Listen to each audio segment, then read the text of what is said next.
Uma cain atu sualu wal noloresing hitu, exige governo atu indemniza sirnya rai nebe afeta husi mega projeto no ciclone Serosa.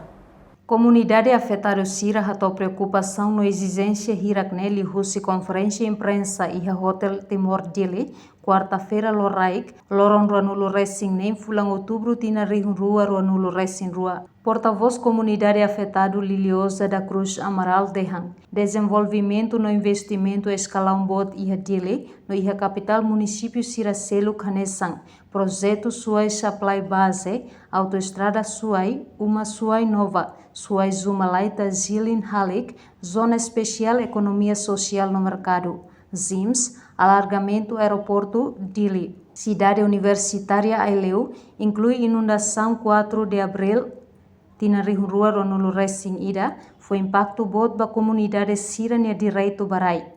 Relafating no moris la sustentável. Caso rai nebe sedau resolve mak indemnização ba comunidade husi família nenulo Racing Hat nia direito barai no ai horis balum. Husi implementação ZIMS quase tinan hito Racing. Suai supply base ba comunidade uma kain lima, mak resiste to agora sedau ximu direito ba uma relafating. O enhira muda bairro fong suai nova e hatina rihun rua sanulo Racing nen. Desenvolvimento no investimento, projeto, infraestrutura, escalão bot, Sira e Hadiri, no capital município Siracelo, Hanesa, projeto Suai Supply Base, autoestrada Suai, uma Suai Nova, Suai Jumalaita, Silim Ali, Zona Especial Economia Social no Mercado James, alargamento aeroporto Dili, Cidade Universitária Leu, inclui inundação 4 de abril de 2021, foi impacto bom da comunidade Serene Direito Barai pela falta de número sustentável.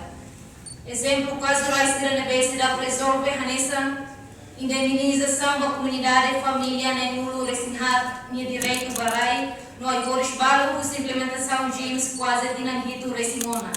Suai Supply Base, da comunidade uma cain lima, mas registrado agora, se dá o cimo direito para uma relafatem, o enhira muda para bairro fone, Suai Nova, em 2016. Bakazu rai nebe acontece hamusu conflito no injustiça. Ba comunidade afetado e município Dili, Ainaru, Aileu, Covalima, Manufahi, Baucau, no região administrativo especial Oikusiambeno, Raiwa. Reportagem Celestina Falo, Televisão Timor Post.